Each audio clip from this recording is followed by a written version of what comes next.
pecados grosseiros. Que Deus te abençoe, meu irmão, com muita graça. Amém, John. Boa noite, amados.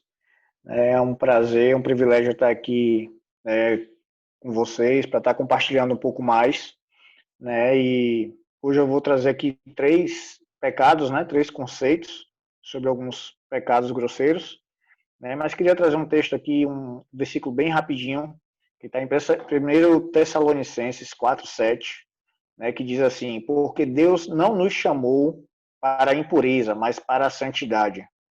Quando Deus ele nos chamou, né, ele nos chamou para sermos santos, separados para Ele. E assim como Ele é perfeitamente santo, né, Ele espera que seus filhos, que nós sejamos, também possamos viver em santidade, né? Então, tem sido um estudo muito edificante, né, mas é um estudo também que deve trazer um temor no nosso coração e uma vigilância, né? Tudo isso como o John tem citado, né? Porque o pecado é algo muito sério na vida de um cristão, né? E nós precisamos nos cuidar, precisamos ser vigilantes e depender mais do Senhor, vivermos em comunhão, né?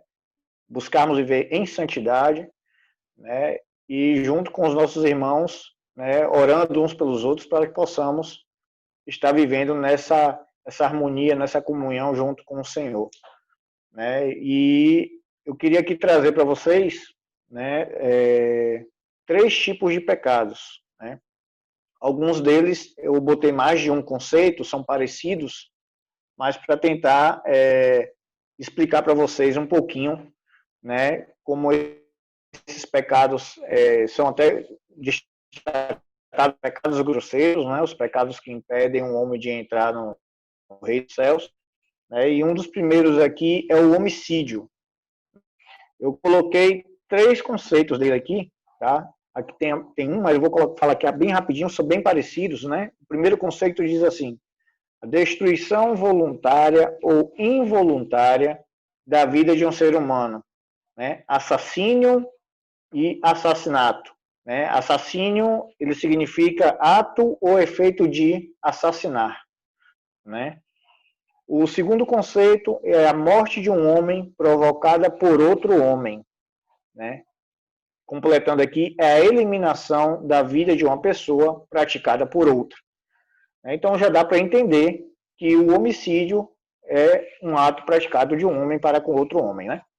E peguei aqui 2 textos, 3 textos na verdade, né? Como exemplo, queria falar bem rapidinho. Gênesis 4:8, tá? É um texto que fala sobre, né, Caim e Abel, né? Todos conhecem a história deles, né?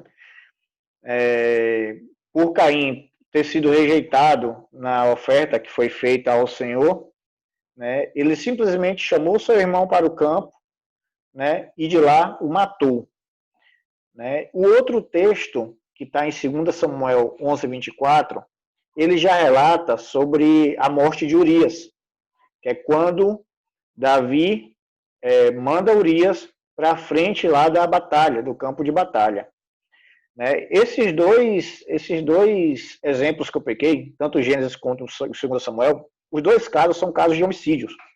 Só que ele é um homicídio, né, direto, que é o caso de Caim, né, contra Abel, que ele mesmo praticou. E o caso de Davi, né, muitos podem falar, não foi ele que matou, né? O soldado foi para frente lá do campo de batalha, mas ele foi o mandante, ele colocou, né, Urias justamente nessa frente, né? Então ele também cometeu, né, o homicídio, né? E aí eu fui tentar pegar um pouquinho assim, procurar um pouquinho de lei, né? Que esses 2 aí eles são qualificados como são na verdade, né, destacados como homicídio qualificado. O Gênesis 4, né, que é o de Caim com Abel, é como motivo fútil, né, por qualquer motivo. Na verdade, como ele se irou porque Deus não aceitou a sua oferta, o que Caim fez? Ele descontou em seu irmão. E seu irmão ele não tinha nenhum motivo, mas pela inveja, por tudo aquele sentimento que já estava ali no seu coração, ele decidiu matar o seu irmão. Já no caso de Davi, né, é um homicídio à traição. Né? O que quer dizer isso? Que é um homicídio de emboscada ou mediante dissimulação ou outro recurso que dificulte ou torne impossível a defesa do ofendido. Né? Ou seja, ele já colocou justamente, né, o soldado naquela posição e ali ele não teria como se defender, era justamente para que ele fosse, né, assassinado. Né? Todos conhecem a história, né? Não preciso prolongar muito aqui, já conhece da história de Davi com Betseba, né? Justamente depois com a questão do seu esposo Urias, né? E para finalizar aqui, eu vou trazer Mateus 5:22, né? Que já é Jesus falando, né? Quando ele diz no início que, né, foi dito aos antigos que não matassem, né? Mas eu digo, porém eu vos digo, né? Deixa eu pegar aqui o texto novamente. Mas eu digo que qualquer um que se irar contra seu irmão estará sujeito a julgamento. Também qualquer que disser ao seu irmão raca será levado ao tribunal. E qualquer que disser louco corre o risco de ir para o fogo do inferno. Né? A atitude de ira contra o irmão é muito sério. É muito sério. Né? Que é até falado aqui que ele pode ser até julgado por isso, né? Assim como o homicida, né, como o assassino era julgado, o irmão que se ira contra o outro, ele pode ser julgado, ou seja, você pode assassinar o seu irmão não só com a palavra, mas dentro do seu coração, com a ira, com o ódio, né? E é tão sério que realmente merece o mesmo castigo imposto ao assassino. Né? Aí eu peguei aqui um exemplo que está em Salmo 64:3, que diz: pois as palavras amargas são como flechas que matam repentinamente. Né? Então, devemos também ter esse cuidado, porque a atitude de um homicida nem sempre é o ato, é a ação, mas sim também o que pode estar dentro do nosso coração. E provavelmente o rancor, o ódio, a ira, pode ser frutos, muitos frutos, de estarmos, né, assassinando muitas pessoas espiritualmente, né, sem termos esse entendimento. Outro pecado que eu gostaria de comentar aqui é a orgia. Né? Esse também me chama muita atenção, porque quando eu entendia falar de orgia, achava que era apenas em festividades com atos sexuais, mas ele abrange muito mais, né? O conceito aqui é de festividades na qual se sobressai a euforia, excesso de bebidas, libertinagem, bacanal, estado de desgoverno, anarquia, bagunça, confusão, tumulto e falta de regras. Né? Então, é uma coisa muito séria. Orgia não está ligada somente a uma festa com excesso de bebida, né, com questão sexual, mas com muitas outras coisas envolvidas. Né? E esse conceito aqui de estado de desgoverno, ele diz muito sobre isso. Aí aqui eu peguei dois exemplos também, que está em Números 25:1 e de 1 a 5, e Gênesis 40, né, de 20 a 22. Em Êxodos, né, ele fala lá de alguns homens, de muitos homens, na verdade, de Israel, que acabaram se prostituindo com algumas mulheres moabitas, que eles tinham convidado ao sacrifício de seus deuses. Ou seja, essas mulheres moabitas tinham convidado os homens de Israel, né, a se prostituírem com elas, em sacrifício aos seus deuses, ou seja, uma festa pagã, né, envolvendo orgia, envolvendo ato sexual, né. E aí, o que acontecia com isso? O povo, né, de Israel, os homens, ele ainda comia e se prostrava diante desses deuses, fazendo com que o Senhor se irasse contra eles, né.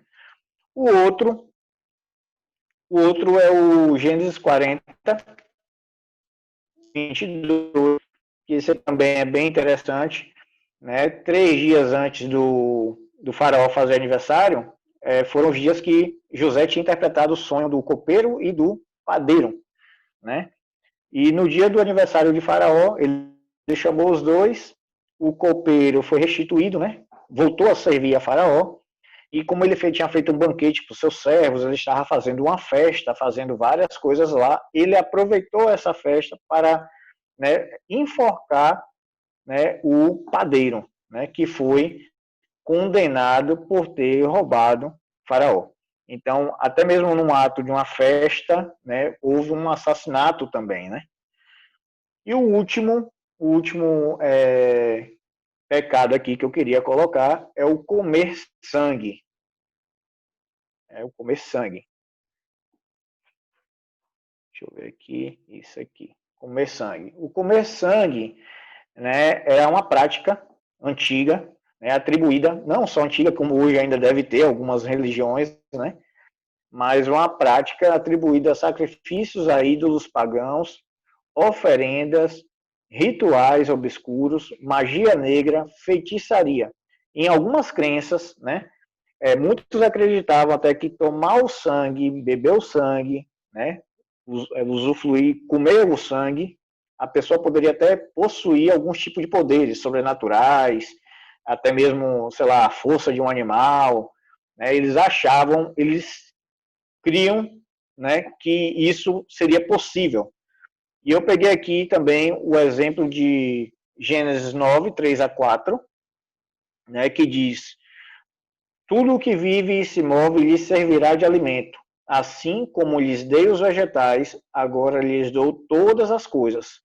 Mas não comam carne com sangue, que é vida, né? E, na verdade, desde o Antigo Testamento, as escrituras, elas atribuíam também ao sangue, né, um valor representativo da vida, né? Então, por isso essa questão aqui. Já em Atos 15, né, 15 e 29, deixa eu pegar aqui rapidinho, ele diz, né, abster-se de comida sacrificada aos ídolos, do sangue, da carne de animais estrangulados e da imoralidade sexual. Vocês farão bem em evitar essas coisas, né, que tudo lhes vá bem. Então, né, aqui já Paulo também dando a orientação de que não se deveria comer, né, o sangue, usar do sangue, né, e nem de animais estrangulados, né, por conta de algumas práticas de sacrifício, de oferendas que eram feitas, né? Então, a gente deve estar totalmente fora disso. E aqui, né, como eu tinha falado uma vez com os irmãos, com Jonatas, eu peguei até o significado, né, daquele líquido que escorre ali na carne, né, chamada mioglobina. Porque muitas das vezes a gente vai comer alguma carne, né, um churrasquinho, e você parte, tira um pedaço e sai aquele suco meio avermelhado. Muitas pessoas podem achar que aquele suco é o sangue, né? Mas na verdade não é o sangue. Né? Essa hemoglobina ela tem a função de manter o oxigênio das células, né, dos músculos. Mas ela é uma proteína que dá a cor avermelhada à carne. E é justamente essa proteína, né, justamente a mioglobina que escorre da carne ao ser cortada, né? Então, né, quebrando um pouquinho o gelo daí realmente da questão do pecado, né? Começa a carnezinha aí saindo com esse suquinho aí, ele não é pecaminoso, né? Mas claro que tem algumas comidas que são utilizadas sangue, né?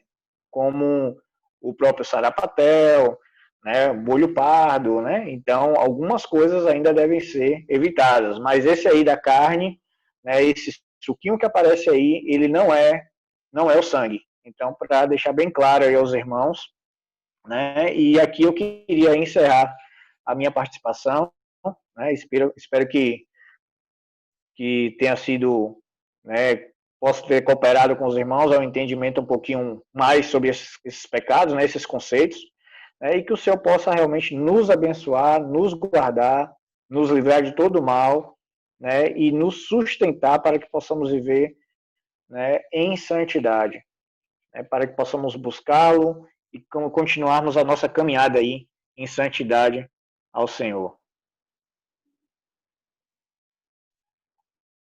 Amém, meus amados? Que os irmãos possam realmente não só compreender essas verdades, mas buscar do Senhor temor, espírito de graça, para que a gente possa continuar nesse processo de santificação. Que o Senhor possa abençoar cada um de vocês. Tenha um ótimo encontro caseiro, cheio de participação. Em nome de Jesus, um grande abraço.